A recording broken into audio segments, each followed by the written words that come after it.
എല്ലാവർക്കും സുഖാണെന്ന് വിശ്വസിക്കുന്നു. സംസ്ഥാനത്ത് സ്വർണ്ണവിലയിൽ കുതിപ്പ് തുടരുകയാണ്. ഇന്ന് കേരളത്തിൽ 1000 രൂപയാണ് സ്വർണത്തിന് വർദ്ധിച്ചത്. ഇതോടെ 1 ഗ്രാം സ്വർണത്തിന്റെ വില 10,110 രൂപയും 1 പവൻ സ്വർണത്തിന് 80,880 രൂപയിലും എത്തിയിട്ടുണ്ട്. തുടർച്ചയായിട്ടുള്ള ദിവസങ്ങളിൽ വലിയ രീതിയിലാണ് സ്വർണ്ണവില വർദ്ധിച്ചത്. വരുന്ന 2 മാസത്തിനുള്ളിൽ 12,000 രൂപ ഗ്രാമിനെത്തും എന്നാണ് വിദഗ്ധർ അഭിപ്രായപ്പെടുന്നത്. ഈ ഒരു സാഹചര്യത്തിൽ സ്വർണം കയ്യിൽ സൂക്ഷിക്കുന്നവർ, വാങ്ങുന്നവർ, വിൽക്കുന്നവർ എല്ലാവരും അറിഞ്ഞിരിക്കേണ്ട, അതുപോലെ തന്നെ സ്വർണം കയ്യിൽ കൊണ്ടു നടക്കുന്നവർ അറിഞ്ഞിരിക്കേണ്ട വളരെ പ്രധാനപ്പെട്ട അറിയിപ്പുകളാണ് ഈ ഒരു വീഡിയോയിൽ പങ്കുവെക്കുന്നത്. സംസ്ഥാനത്ത് സ്വർണവും വിലയേറിയ രത്നങ്ങളും കൊണ്ടുപോകുന്നതിന് ഇ-വേ ബിൽ നിർബന്ധമാക്കിയിട്ടുണ്ട്.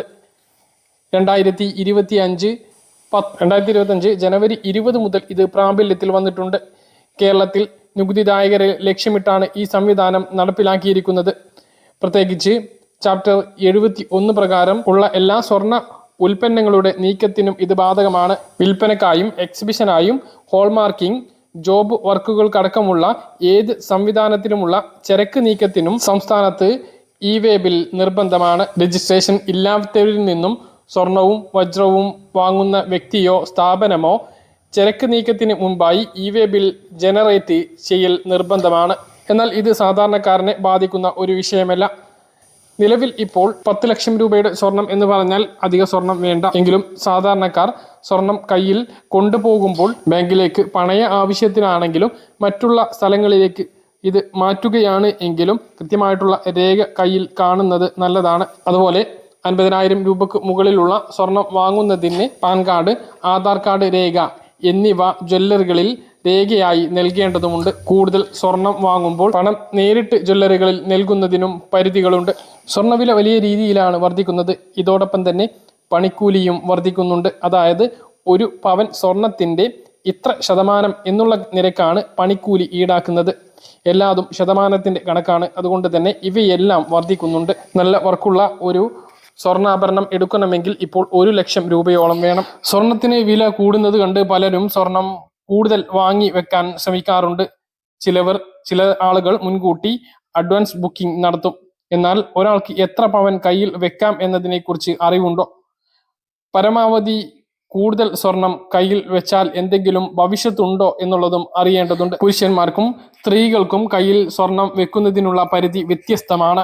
അതായത് ഈ നിയമങ്ങൾ അനുസരിച്ച് ഒരാൾക്ക് സാമ്പത്തിക ഉറവിടം വ്യക്തമാക്കാതെ കയ്യിൽ സൂക്ഷിക്കാവുന്ന സ്വർണത്തിന് പരിധി നിശ്ചയിച്ചിട്ടുണ്ട്. വിവാഹിതരായ സ്ത്രീകൾ, അവിവാഹിതരായ സ്ത്രീകൾ, പുരുഷന്മാർ എന്നിങ്ങനെ വ്യക്തികൾക്കനുസരിച്ച് ഈ പരിധിയിൽ വ്യത്യാസമുണ്ട്. നിയമപരിധിയിൽ കുറവുള്ള സ്വർണമാണ് വീട്ടിൽ സൂക്ഷിച്ചിട്ടുള്ളത് എങ്കിൽ വരുമാനം സംബന്ധിച്ച വിവരങ്ങൾ അധികൃതരെ ധരിപ്പിക്കേണ്ട ആവശ്യമില്ല. വരുമാനവുമായി ബന്ധപ്പെട്ട രേഖകളിലെ കണക്കുമായി യോജിക്കുന്നില്ലെങ്കിലും ഈ പരിധിയിൽ കുറഞ്ഞ സ്വർണം ഒരാൾ കൈവശം വെച്ചതായി കണ്ടെത്തിയാൽ അത് പിടിച്ചെടുക്കാൻ ആദായ നികുതി വകുപ്പിന് സാധിക്കില്ല. രാജ്യത്ത് വിവാഹിതരായ ഒരു സ്ത്രീക്ക് സാമ്പത്തിക ഉറവിടം വ്യക്തമാക്കാതെ 500 ഗ്രാം വരെ സ്വർണം കൈവശം വെക്കാം. അതായത് 62.5 പവൻ സ്വർണം കയ്യിൽ സൂക്ഷിക്കാം. 1 പവൻ എന്നത് 8 ഗ്രാം ആണ് എന്ന് എല്ലാവർക്കും അറിയാം. ഇത് അവിവാഹിതയായ സ്ത്രീയാണ് എങ്കിൽ 250 ഗ്രാം സ്വർണം ഇത്തരത്തിൽ കൈവശം സൂക്ഷിക്കാം. അതായത് 31.25 പവൻ സ്വർണം. എന്നാൽ കുടുംബത്തിലെ പുരുഷ അംഗത്തിന് 100 ഗ്രാം സ്വർണം മാത്രമേ ഇത്തരത്തിൽ കയ്യിൽ സൂക്ഷിക്കാൻ അവകാശമുള്ളൂ. ഇതിൽ കൂടുതൽ സ്വർണം കൈവശം ഉണ്ട് എങ്കിൽ വരുമാനത്തിന്റെ ഉറവിടം സംബന്ധിച്ച വിവരങ്ങൾ വ്യക്തമാക്കണം. അല്ലെങ്കിൽ നിയമ നടപടി നേരിടേണ്ടി വരും. അതായത് സ്വർണം സമ്പാദിക്കാൻ ഉപയോഗിച്ച വരുമാനത്തിന്റെ ഉറവിടം വിശദീകരിക്കാൻ കഴിയണം എന്ന് സാരം. ആദായ നികുതി റിട്ടേൺ നൽകുന്ന സമയത്ത് ഈ വിവരം കൂട്ടി ചേർക്കേണ്ടതുണ്ട്. ഇനി സമ്മാനമായിട്ട് ലഭിക്കുന്ന സ്വർണത്തിന്റെ കാര്യം നോക്കാം. കല്യാണം, കുട്ടിയുടെ പേര് വിളി സമയങ്ങളിൽ സ്വർണം സമ്മാനമായി ലഭിക്കാറുണ്ട്. ഇത്തരത്തിൽ ലഭിക്കുന്ന സ്വർണത്തിന് കണക്ക് ആവശ്യമാണ്. പാരമ്പര്യമായോ സമ്മാനമായോ ലഭിച്ച സ്വർണമാണെങ്കിൽ ഇതിന് മാറ്റമുണ്ട്. ഉപഹാരം നൽകിയതിനുള്ള രേഖ, സ്വർണം വാങ്ങിയപ്പോൾ ഉള്ള ബില്ല് തുടങ്ങിയവ രേഖകളായി കൈമാറണം.